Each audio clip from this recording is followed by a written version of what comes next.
We're going to look at another law today, and fortunately for me, it's something you're doing in chemistry right now. Fortunately for me. Why would I say unfortunately for me? Fortunately for me and for you, it's something that you're doing in chemistry. This is good.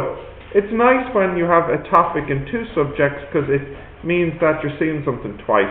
So the way you will see it in physics will be similar, but maybe you'll learn a couple of different things than what you had seen in chemistry. Okay.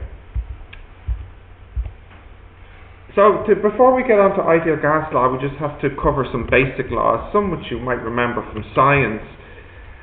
Do you know Boyle's law? No. Don't know Boyle's law, yeah? Preservation. Yeah? When one increases, the other one increases. For an ideal gas, do you want to give it to me nicely?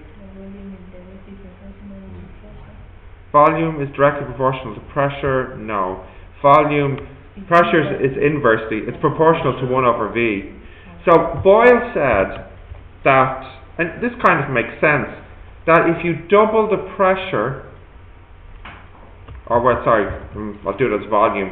If you halve the volume, then the pressure will become twice as big. This is basically Boyle, and this kind of makes sense. If you shrink the gas down, the pressure should become bigger. So the way we say this is that the pressure is inversely proportional to the volume, or you could say the volume is inversely proportional to the pressure. Meaning, if one doubles, the other halves. Yeah? This is Boyle's law. Now, this is only true if the mass and the temperature are constant. As a formula, it's this. Or, another way to state it is that the pressure multiplied by the volume is a constant. Yeah? You know Boyle? Yeah.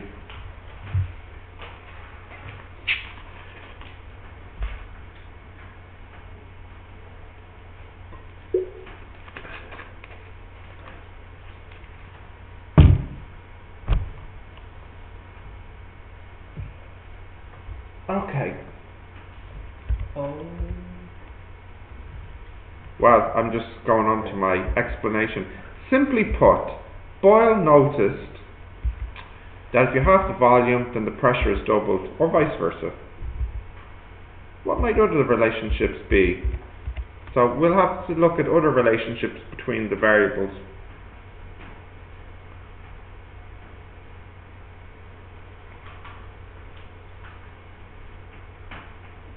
Yeah?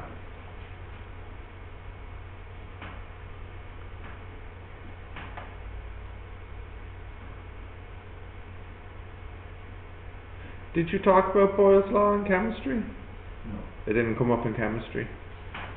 Not yet. Not yet. Yeah. Boyle was Irish, Oh. and he's actually buried in the church not too far away from here. So if you like, you can visit his grave. Huh? That's great. Cool. That's This what is happened. great. He's buried in the church. If you go to Leonard's Corner at the traffic lights and turn left and walk to the city centre, you pass a church on your right, a big cathedral. This is where he's buried. He's in this church. Inside the church. I'm not actually sure. I doubt that he has something in the church. It might be in the graves yard. But this is where he is. So he's not too far away from us right now, as we speak of him. Just down the road. Can I listen? We can have a class trip sometime, maybe. Oh, right. Well, we'll see. Okay, continuing. So you'll not be surprised to know that temperature and pressure are also related. From your day-to-day experience, what do you think the relationship is? Yeah, more temperature, more pressure. So as something gets hotter, the gas gets hotter, the pressure increases. So you know that if you increase the temperature, then the pressure will increase too until, kaboom, it explodes. Below is a very interesting graph of pressure and temperature. Now, before you draw this graph, I just want to point out some things about it. These are three different gases. For example, this could be oxygen, this could be nitrogen, this could be helium, whatever, three different gases. And you notice that as the temperature increases, what happens? The pressure increases. But I think it was Kelvin who noticed that for all the gases he studied, if you draw the line backwards, they all meet at one point. And he didn't think it was possible to go past this point because that would make the pressure negative. So Kelvin noticed, What happens if the pressure is negative? Well, it's not really possible for the pressure to be negative in this sense of physics, because it would mean the gases in some way almost turned like inside out or something, which is not really a thing. Something weird like that, like the glass container is turned inside out, which obviously didn't happen. So Kelvin noticed that all these graphs, they always go back to one point on the temperature axis. So then this gives them a new idea for how to measure temperature. It seemed like they all meet at about -273. In fact, this is true regardless of the gas. It doesn't need to be ideal gas. It's true for all gases. This is actually an important graph in physics. So before we go on to the next slide, I want you to draw this graph, please. So it's a graph of pressure and temperature.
Okay, you have that?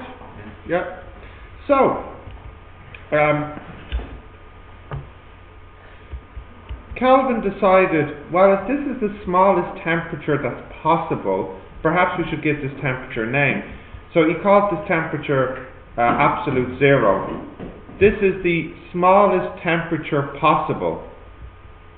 It's the lowest temperature a material can be at. And we'll now use a new scale of temperature called the Kelvin. It's the same as the Celsius except for one small difference, which you probably know from chemistry. The difference is we increase it by 273.15. So 0 Kelvin is minus 273, 0.15, and 0 Celsius is 273.15. That is, as a formula, the temperature in Kelvin is the temperature in Celsius plus this number. By using this for temperature, it means the smallest value possible is 0 Kelvin. You'll need the definition, and it might be useful. You probably have this formula from chemistry. Would that be right? Did Lorraine talk to you about this in chemistry, the Kelvin scale?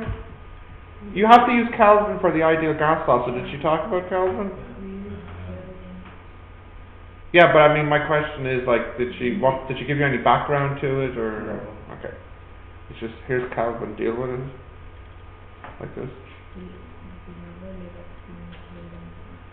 Oh, I see. It's from day one it's been Kelvin, isn't it? No, But you said you only ever seen Kelvin. from high school. Oh, okay.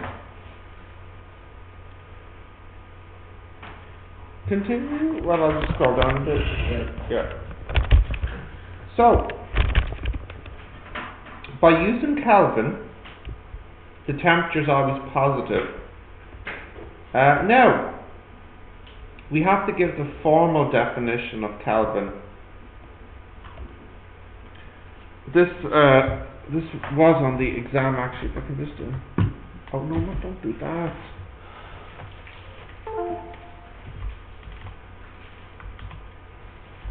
Just want to show you something here if I can find it. Now, what is the definition of Kelvin? So the Kelvin is what's called a scale of temperature. When you're defining a scale of temperature, you need to define 2 points on it. So the Kelvin, the 2 points are, the first one is, on the Kelvin scale, 0 Kelvin represents absolute zero, the coldest anything can be. But I wonder if anybody knows what the second point on the Kelvin scale is.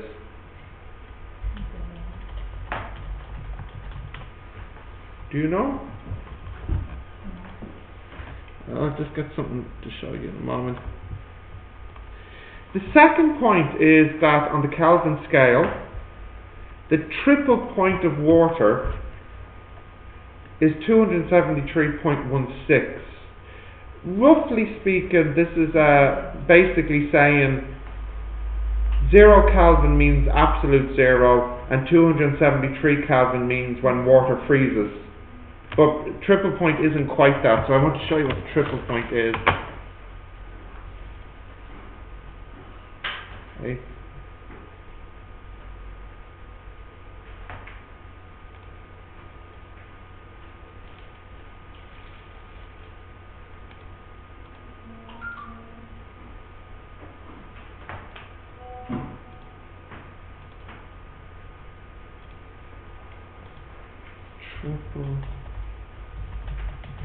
That definition was on last year's exam, that Kelvin definition, so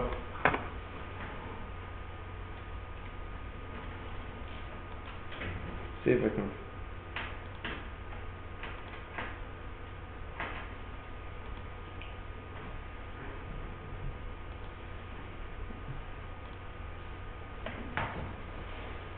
Okay, let's see. Do you have that? I want to get you a little video here.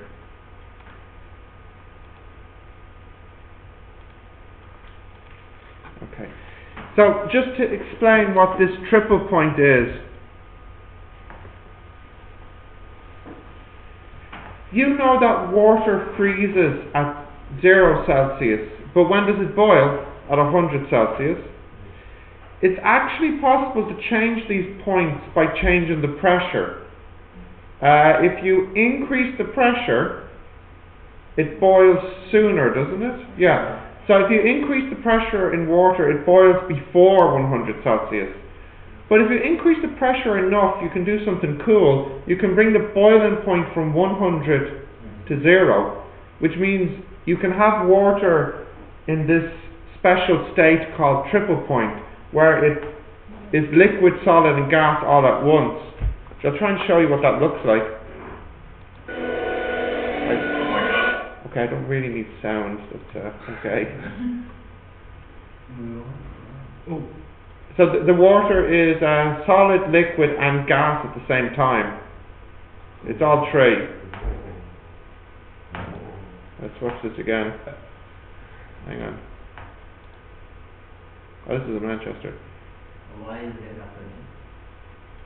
So what they've done is they've managed to drop the pressure in here, increase the pressure so that it boils at 0 and it also freezes at 0. But to be more precise, this is actually happening at 0.01 Celsius, or in other words, 273.16 Kelvin. So if we watch it again here, you can see it's a solid, it's also kind of a liquid, and also a gas in there as well. You can see it's boiling and it's freezing at the same time. Have you seen? You haven't seen this before now. So this is called the triple point of water. Yeah. But 273.16 Yeah. is the reason why it is not 273.15. Yeah, the reason is that the triple point, this event doesn't actually happen at 0 Celsius. It actually happens at 0.01. It's not. It's unfortunate. The definition would have been better if it was 273.15, which it could have been because you can redefine it. But the problem with doing that, if you made this 273.15, then 1 Kelvin and 1 Celsius would be a tiny bit different. So this is why it sticks at 1.16. But I mean, for the exam, effectively, it's like 0 Celsius. Okay, continue. No, now we use 273.15. I can't. Yeah, no, it is always 1.5, but in the definition it's 1.6. No, they can in calculation. 1.5. Oh. No, this is the definition of a Kelvin. The absolute zero is 1.15. Just the definition of the triple point of water, it happens at slightly above 0 Celsius. 273.16 is actually 0.01 Celsius.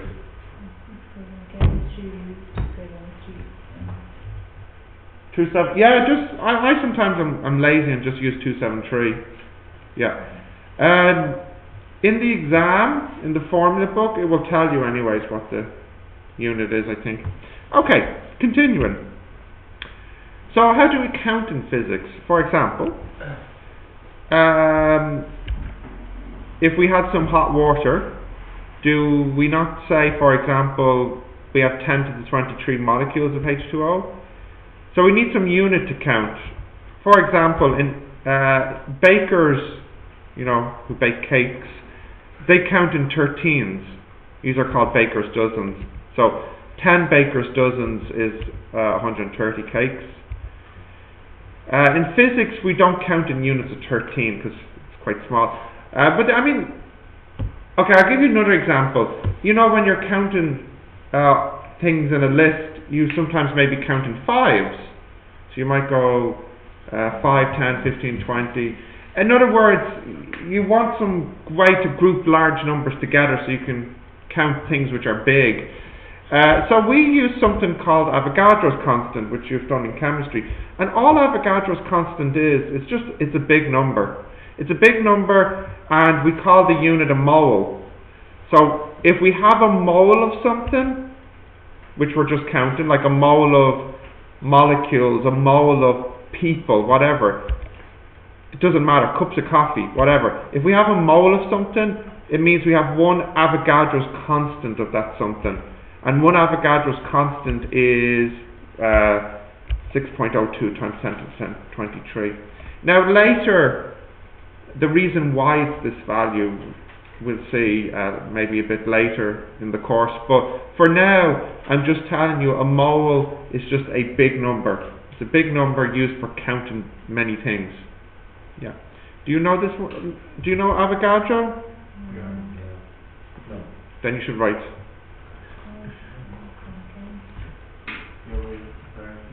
It's from chemistry, yeah.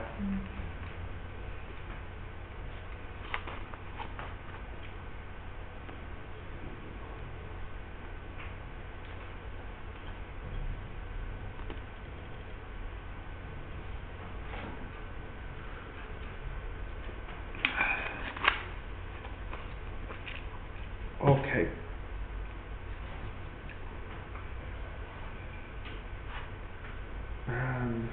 Where's what's his name? Andrew. GMT. Okay. Oh yeah, you told me that yesterday, didn't you? And Chrissy asleep? Probably. If we don't have a testing sheet, it's very calm, right? We have to notice that. Very what? Calm. Who? Who's very calm? She is? No, You are? except she. Oh, okay. Not this, you're saying.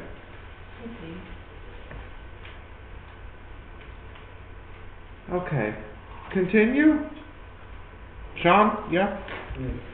So, if I have a mole of H2O, then I have, or a mole of cup of coffee, or whatever, mole of stars, then I have 6.02 times 10 to the 23 molecules of H2O, cups of coffee, or stars. That's all. A mole is just a way to count. Nothing too fancy there. What? Counting stars? What's a star? No, counting stars. The song. Oh, Song name. by who? Oh, that's cheating myself. Well, Michael Jackson, is it? One Republic? No, it's counting stars. One Republic. Yeah, One Republic.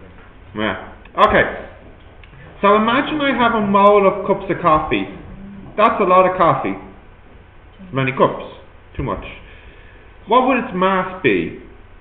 Well, that would be a big number. Let's calculate.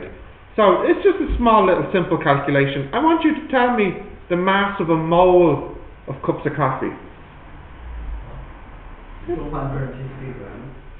No, that is the mass of one cup of coffee. I asked for the mass of a mole of cups of coffee. Okay. Cup of coffee. Now you can estimate in your head, because think about how big a cup of coffee is, think about its weight. How big is a cup of coffee? How many milliliters roughly? Yeah, say 300 for a large one. So what do you think that mass would be? Well, how much would the coffee be with the milk? Maybe like, I don't know. It wouldn't be quite as heavy as, no, maybe it'd be a bit heavier than water, but the milk,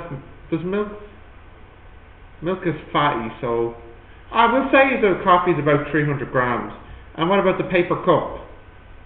I don't know, 20 grams? 30 grams? So we'll say a cup of coffee is about 330 grams. What's the molar mass? The mass for 1 mole of a cup of coffee, cups of coffee. That's it, 1.98 times 10 to 23. So what Monica probably did was she took the mass of 1 cup of coffee and multiplied it by Avogadro's number, yeah. So that's a big number. The reason it's so big is because coffee's so big. So if you have a mole of coffee, you have a lot of coffee. This is called the molar mass. All the molar mass is the mass of 1 mole. If you have a big thing, then the molar mass of it will be huge.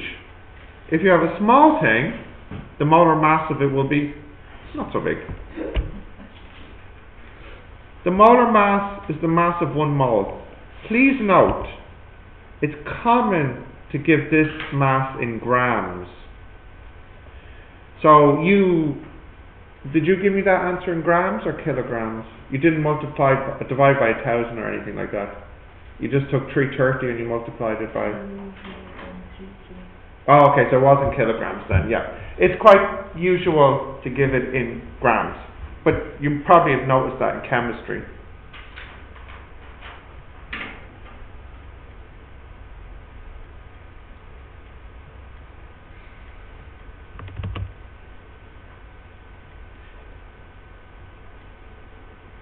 But I think I'm just doing words that you have learnt from Lorraine. Molar mass.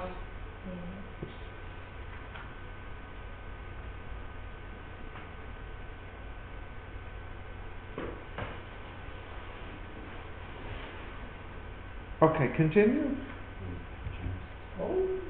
Well, I'm just only talking a bit more. So, for example, the molar mass of H2O is 18 grams about. So it means that if you have 1 mole of H2O, it means you have 18 grams of H2O.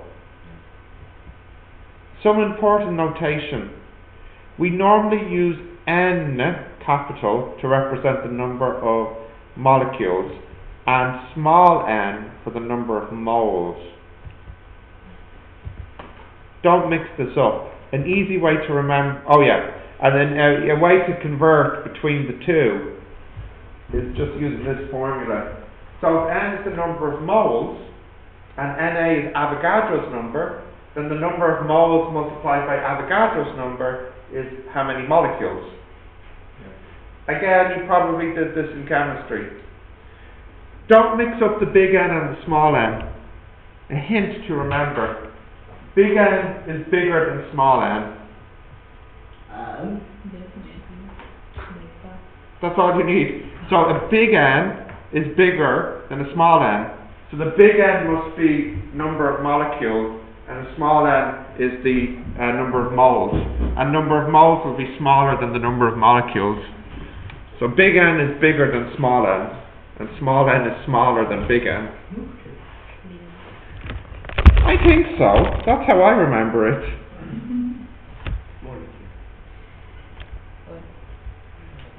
Can I continue? Yeah. Now, here's an example, but I really hope this is an example that is so easy for you from chemistry. So I'll let you do this one. I've given you the molar mass of H2O, and I want to know, number 1, how many moles? Number 2, how many molecules? Number 3, how many oxygen atoms? Number 4, how many hydrogen atoms? So hopefully this is something you can do quickly from chemistry.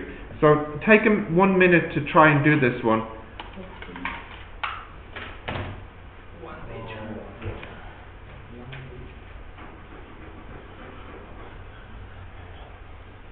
Yeah, 1 litre of water meaning you have 1 kilogram of water, or 1,000 grams of water.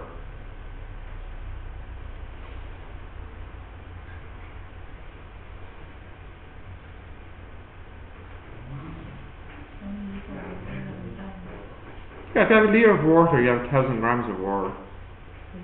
So what is the For real? water is 1 kilogram? What? 1 liter of water is 1 kilogram. 1 litre of water. I'm sorry, I thought everybody knew this from science. 1 litre of water is 1,000 millilitres, 1,000 cubic centimetres, 1,000 grams. Because 1 gram is 1 milliliter. No? Usually connect centimeter to liter. Well, now you've expanded your horizons. So it's 1,000 grams. Why is this feeling like new information? It feels like that because you need to use 1 liter example 1 centimeter. Well, I'm expanding. Thank you. Oh, no problem. That's what I'm here for, giving you insight, right?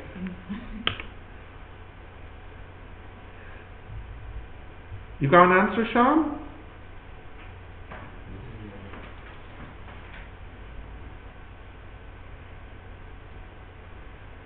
So we'll get Sean to give me the first answer. Sean, how many moles are there?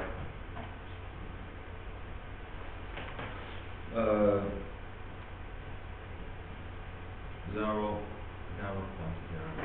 No.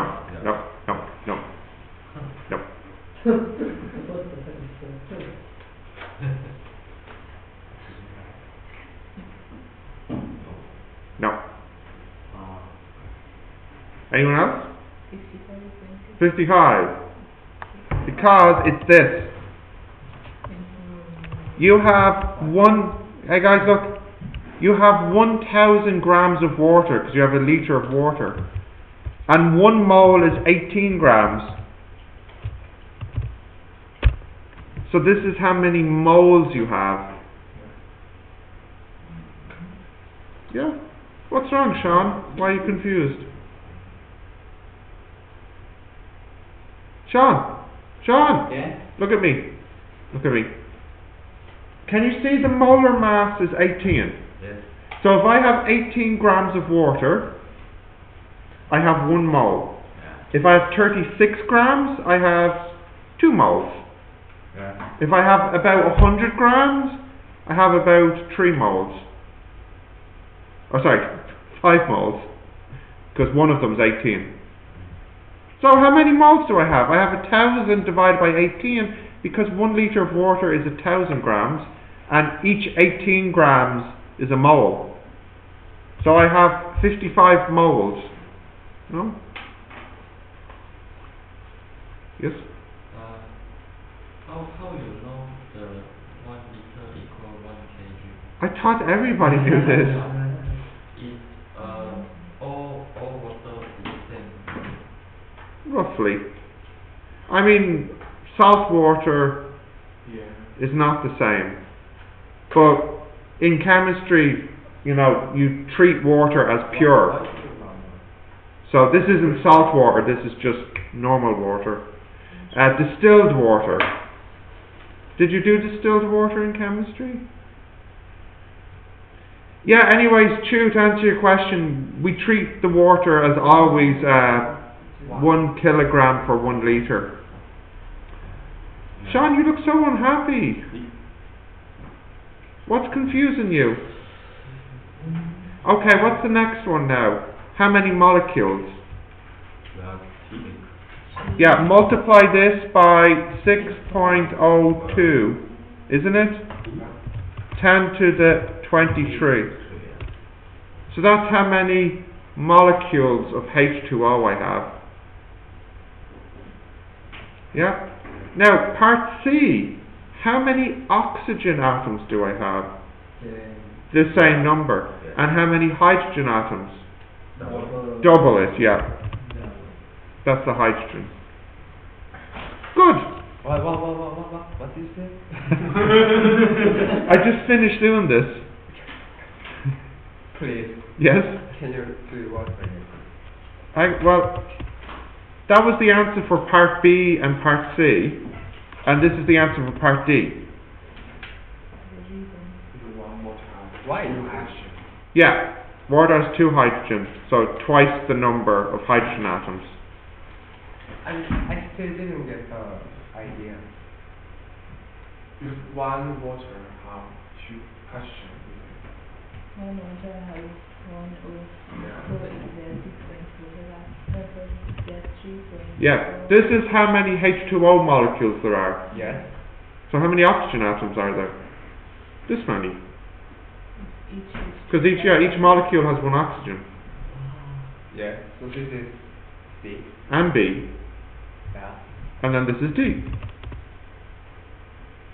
How can it be bigger than C? Because for every 1 oxygen you have 2 hydrogen. So it must be bigger. It must be twice as big. Yeah, for me it's feel like the number 3 and when we like 1 plus 2 is 5, something like that. No, it's not like that. Let me put it to you like this. How many students are in this room? 7. And with the students, how many hands are there? 4. Huh? 14. Yeah, not 7. Yeah, not that. Yeah. The same. Give me 24. 24 hands. No. Okay. Becoming star. Let's go back to Boyle's law. So it won't surprise you to learn that there are other relationships. So we know this one. We did this one. That's fine. Don't have to write it down. We did that one. We did this one. We need to do that. Temperature. Oh, so we use TV for We're getting there. We're getting there. Does it have a name? Who's second I think it's called Charles Charles. law. Yeah. And the last one? The next one is the volume is proportional to the number of molecules. Twice as many molecules, twice as big. Or N. Pressure is also proportional to the number of molecules. Again, if you think about the proof we did in the last class, remember we considered the molecules hitting the wall. The gas molecules hitting the wall. So if you have twice as many molecules, you have twice as many impacts, twice as much force, twice as much pressure. And volume is proportional to temperature as well. So it seems like all these are coming from one formula. Well, they are. By putting all of these proportional relationships together, we can arrive at the formula you already know, called the ideal gas law. So the ideal gas law is PV equals nRT if we use moles, and or is a constant. PV equals nKT if we use molecules. K is a constant. I will give you those values in a moment. Now, I don't know, you probably only bothered with this one with Lorraine. Yeah. Yeah. But I mean, that's if you're using moles. If you're using molecules, it's this. The second one will happen in the exam. No, you can use the first one in the exam.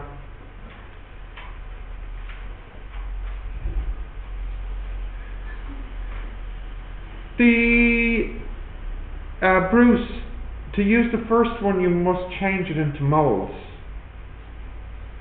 You must use moles. To use the second one you use molecules. But, oh, and let me give you the values. Oh yeah, let's do a small exercise. Let's check the dimensions of those constants. Can I check the dimensions here? So we have two different formulas. Let's look at the first one. We have PV equals nRT. So R equals PV over NT. Now, what is the dimension of R? Well, pressure is pascals. 10135. Yeah, newtons. Let's just look at the units actually rather than dimensions. The newtons per meter squared, and volume is meter cubed, and N is moles, and temperature is Celsius or Kelvin. So what happens here is on the top we have Newton meter over mole Kelvin. But what's Newton meter? Does anyone remember? Walk. Yeah, which is what unit? What's it called? Joule. Joule per mole per Kelvin is for the OR units. And likewise for the units for the K, you'll get joule per molecule, how many molecules you have, number of molecules per Kelvin. But you probably saw that unit in chemistry when you looked at the number. You probably know the number for OR. Does anyone? Yeah, 8.31 joules per mole per Kelvin. Yeah, is that okay? That's okay? Now, continue? Yeah. So, you might be wondering, well, do we really need two formulas? Because if we think about it like this, if I have PV equals nRT, and remember I said N equals Na multiplied by small n. If I put that in here, let me see, I'll multiply, what I'll do is actually I'll put in an Na and an Na here, like that. And the reason I did that was, what does this become now? Big N. And now I have this here, or over Na,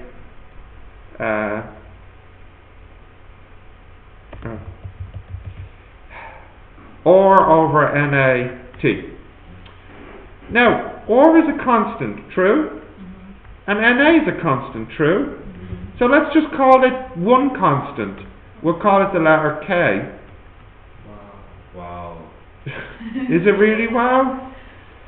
So K is only the OR, but divided by Na, because we're using molecules instead of moles. So, dividing, we see we get the same formulas. The only difference is the units. That's the only difference. OR is for ideal gas law, and K is what we call the Boltzmann's constant.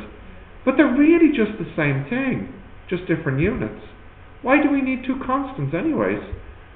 After all, if PV equals nRT, then we can just rearrange it by using a bit of a formula here. I don't know. Yeah, I don't know. Ask a chemist. Yeah? What's a lie? Here? Where? Here? Oh, that's a typo, thank you. We shall fix that. You didn't see nothing. Right. But we can clearly see that you can convert between the two. Anyways, don't worry about that so much. You want to know what the values are. So for ideal gas law, you probably know this from chemistry, it's 8.31 joules per Kelvin per mole. And Boltzmann's constant is 1.38 times 10 to the minus 23.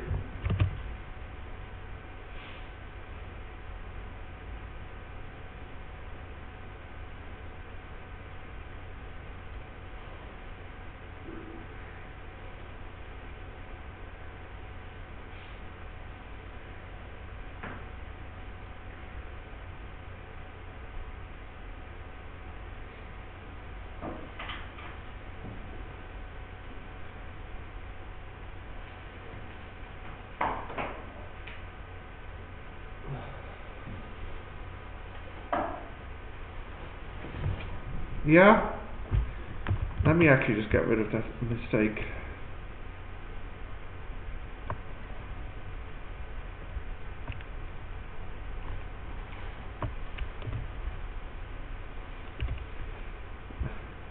Don't really need to be saying that. Okay. Finally, note that for these formulas you must use Kelvin. You must use Kelvin for these formulas.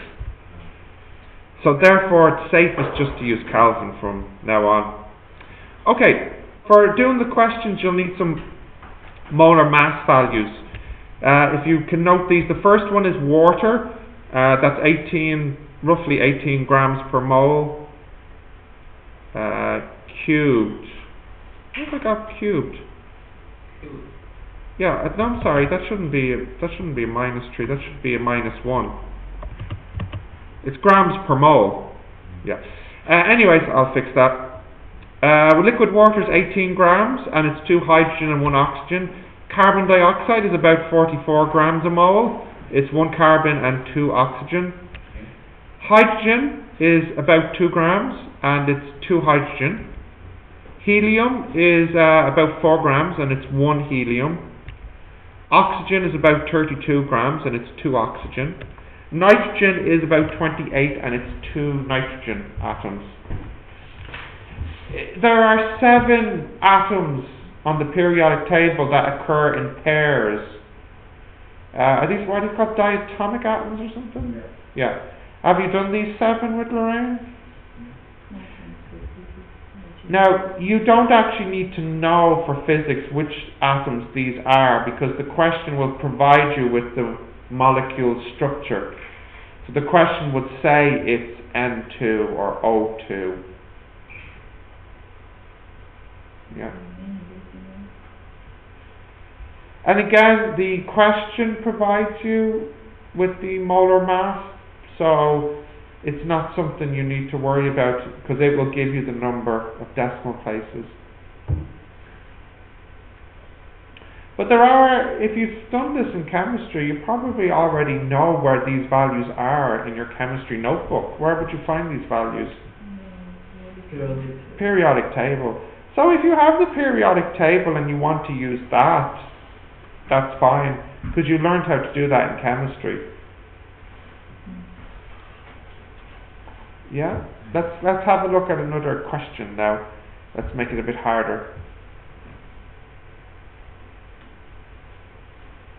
Continue? No? Which one are you on? Oh, you're going vertically?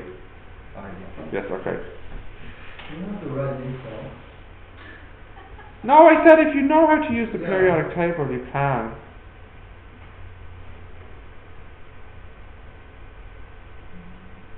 Stephen, Yes. I just realized that helium is lighter than O2, so it goes up, right? Helium Yeah. is lighter. Than the air. Yes.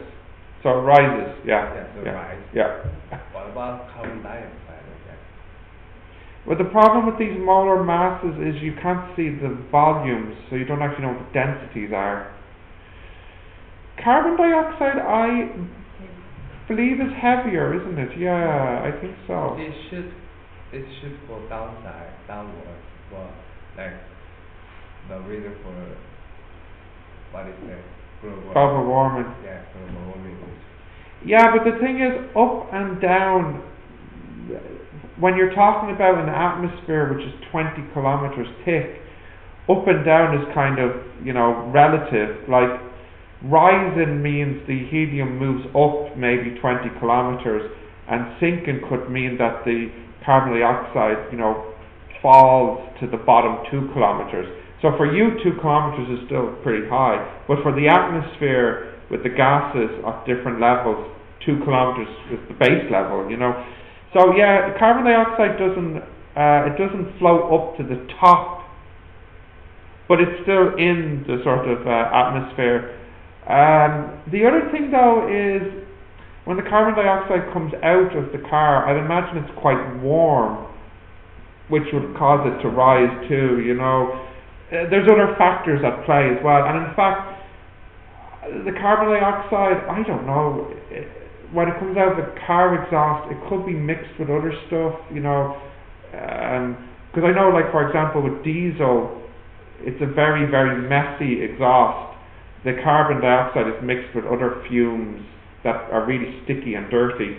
So I think it's a bit more complicated, but certainly the CO2 would not rise as high as helium, for sure. And the highest one, I believe, would be O3, because O3 rises right to the top of the atmosphere, because that is what the ozone layer is. Yeah. Okay. Let's do this question. Yeah. So it's a big one. We'll do it together bit by bit. So we have a cylinder gas tank of radius 30 centimeters and height 1 meter, and it's filled with helium, and the tank is in a room at temperature 26.85, and therefore the tank is at this temperature too. The tank is at a pressure of 3 atmospheres. So what you have is, you have a tank in a room, and it's full of helium, and it's on a high pressure. It's at 3 atmospheres of pressure. How many moles of helium are in the tank? Okay, let's try and work that out first.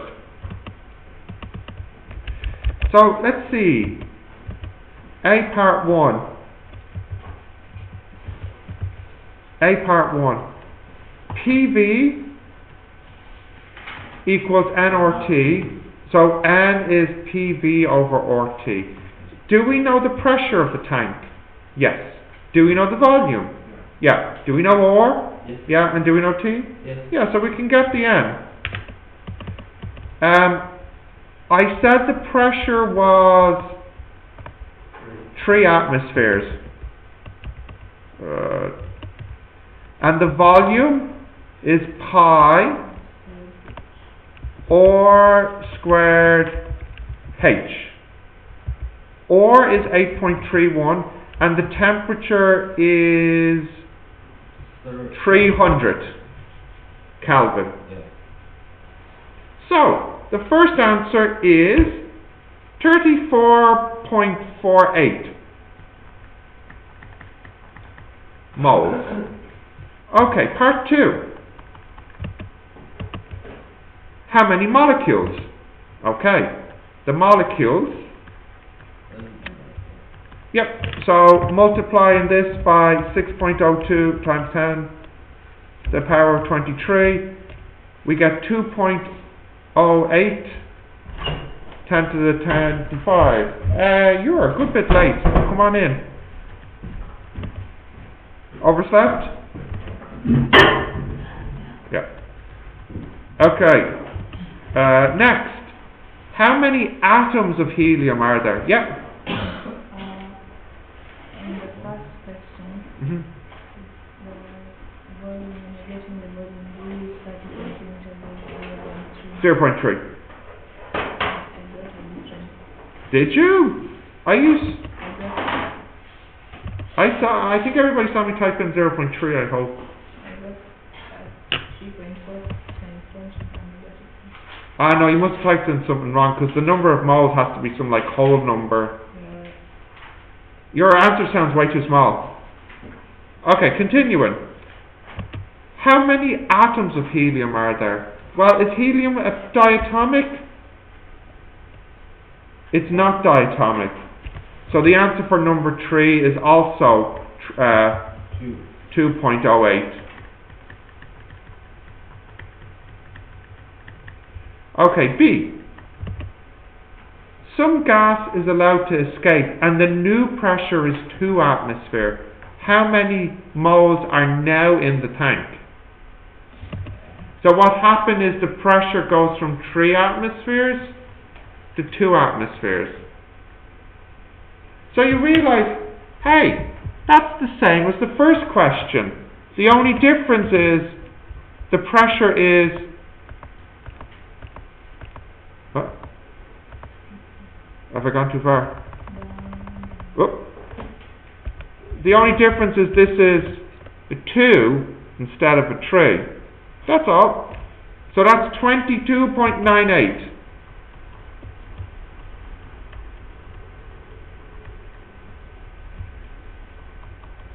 So if the pressure went from a 3 to a 2, that's because some gas left. The next one is how much left, how much escaped. So the number of moles which escaped would be 34.48 minus 22.98. That's a 0, that's a 3, that's a 1, that's a 5, that's a 1, that's a 1. 11.5 moles. Yep. Part 3. What was the volume of the helium that got out? So what is the volume of this gas that came out? Well, if PV equals nRT, then V would equal nRT over P. Do we know N? We do. I just worked it out. Do we know R? Yes. Do we know T? Yes. And do we know P? Yes. What's the P now? 2 double. No. Not 2. The pressure here is not 3 and it's not 2. 1 atmosphere. Because it's in the room. Yeah. So now we have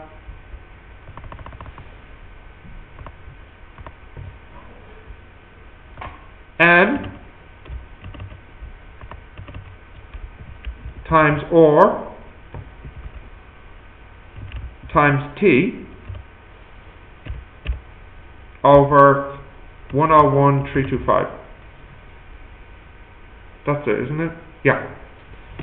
So that's 0.283 meters cubed. Okay, finally, C. If the tank was left open until no more helium escaped, then how many moles of helium are left in the tank? So if you open the tank to let all the helium out, all the helium doesn't leave the tank, because if all the helium left, then the tank would be empty and it would be a vacuum, and this is not possible. So only some of the helium leaves and some stays in the tank. Now in real life, if you wait long enough, the helium will swap places with the air. But for the beginning, not all the helium comes out. Because the pressure can only drop to what? What's the smallest pressure you can have in the tank when you open the tank? 1 atmosphere. Because that would make it the same pressure as the room. So if you go all the way back here and just change this 2 to a 1, you have 11.49 moles left if you let the tank fall to pressure 1 atmosphere. Yeah. But like I said, in real life what will happen is, after a few weeks, the air and the helium swap places. You know, like how if you put oil in water, you know, if you have if you have a cup of oil and you put it in the water, in the beginning the oil is still in the cup, but over time it will swap places with the water. The same thing here. Okay, this is a good question because it covers lots of different ideas, and it's Is it more difficult or the same difficulty as chemistry, ideal gas law questions?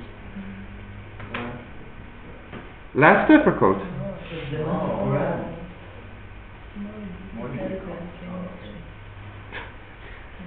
Right. Yeah.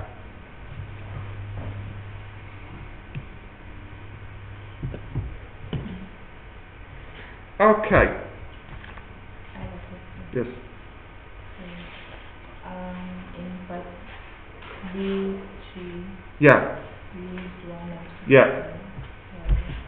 Bruce will tell you why. Bruce, why do we use one atmosphere in B3? No, not this. Not this. Not this, no. Because there is I just said, no, I know what 3 minus 2 is, thank you. I've known this for quite a while. This is not the reason. You got out of the room. Huh. In the room it's one atmosphere, and the helium has escaped into the room. So the helium is in a new container, the room. This container is at a pressure of 1 atmosphere. Why do you look so unhappy about this fact? What is so horrible about it? Because it's so nice. No, is it?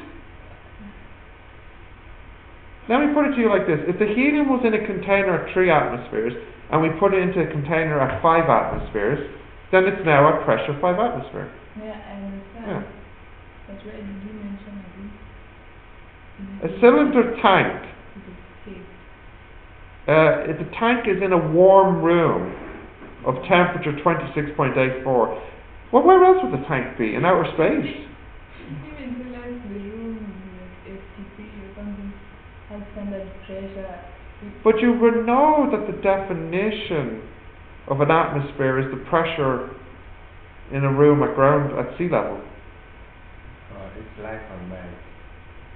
You know. No, it's not okay. It's making me sad. Yeah, okay, Monica, in the exam they might be more rigorous and say it is at STP. But the problem is STP in physics is not the same as STP in chemistry, so I don't like to use it. What is STP in chemistry? Room temperature Yeah, in chemistry. In chemistry. But in physics, STP is 0, which I just think is stupid because nobody does experiments in a room at 0 Celsius. At least in chemistry, STP being 25 Celsius makes a lot of sense because you're doing experiments in a lab which will be at room temperature, 25. But STP in physics is 0 Celsius, which I just think is ridiculous. Wow. In high school we used STP and RTP. RTP was room temperature and pressure. And STP is... But the problem is, STP, unfortunately, although the name sounds like it's standard, I think if I Google STP, there's probably like 5 different STPs. This is why I don't really like using STP. I just prefer you using your logic that if it's in a room, it's at 1 atmosphere. If it's not 1 atmosphere, it's only going to be a little bit more or less than 1 atmosphere, unless you're doing this experiment on the top of a mountain. But these are not usually good places to do experiments because it's difficult to get equipment up to it. Okay, did you write this down if you need to? So I'll give you the questions now, but you can take a break for a couple of minutes, and when you come back, we'll have a look at the tutorial. I just printed everything again, so you're only on the last page, okay? But the first pages you already have. Okay, if you take one and pass it on. You can take a break for a couple of minutes and then we'll have a tutorial when you come back. Don't take too long, please.